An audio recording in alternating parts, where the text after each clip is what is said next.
Nikah itu jalan fana, bukan tempat manja. Kalau kamu menikah untuk bahagia, kamu salah niat sejak akad. Pernikahan itu bukan hanya akad memiliki, tapi latihan bagaimana kita melepaskan.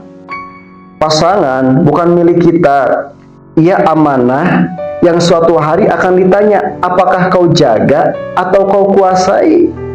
Jadi, nikah bukan tentang aku bahagia, tapi tentang siapa yang lebih dulu hancur egonya. Dan banyak orang yang berkata, pernikahan itu katanya tempat bahagia, tempat cinta, bahkan disempurnakan. Tapi mengapa setelah menikah justru banyak yang luka? Karena kebanyakan dari mereka ketika menikah itu niatnya hanya memiliki, bukan dikembalikan. Dikembalikan maksudnya kan ya, pernikahan bukan akad dua jasad saja. Itu hanya gerbang luar. Yang sejati adalah pertemuan dua ruh yang sedang diuji. Siapa yang lebih dulu hancur egonya? Tapi bukankah pernikahan itu untuk saling membahagiakan? Sebetulnya itu bahasa pasar saja. Bahagia hanyalah efek samping dari pernikahan. Jadi bukan tujuan. Tujuan nikah itu mengenal Allah lewat makhluk yang paling dekat dan paling menyakitkan pasanganmu sendiri. Menyakitkan? Bagaimana bisa menyakitkan? Ya, karena pasangan adalah cerminan. Ia memantulkan kekuranganmu yang paling kau sembunyikan. Ego, ingin menang, ingin dimengerti, ingin dibenarkan. Semua itu akan ditelanjangi oleh pernikahan.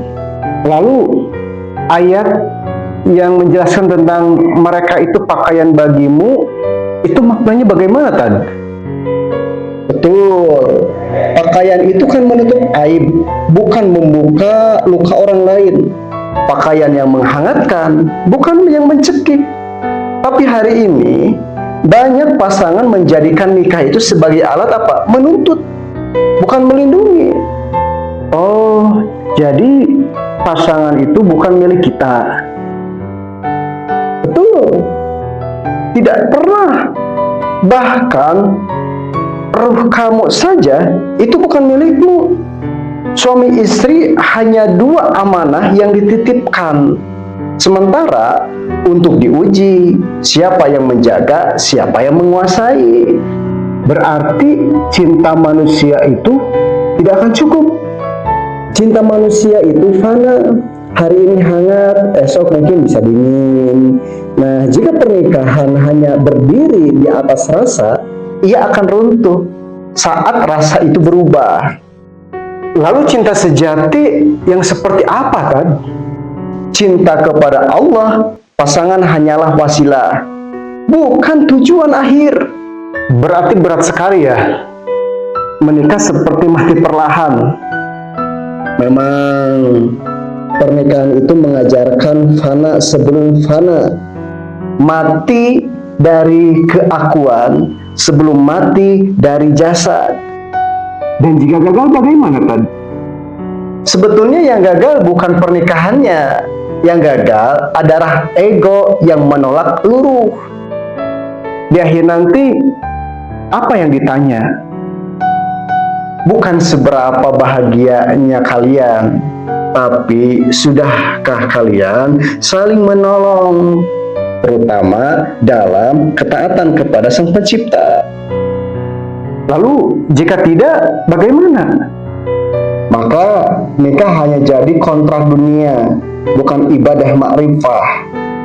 Lalu, apa kalimat terakhir pernikahan yang hakiki tadi? Bukan aku cinta kamu, tapi satu kalimat yang tersisa setelah semua rasa hancur apa? La ilaha illallah.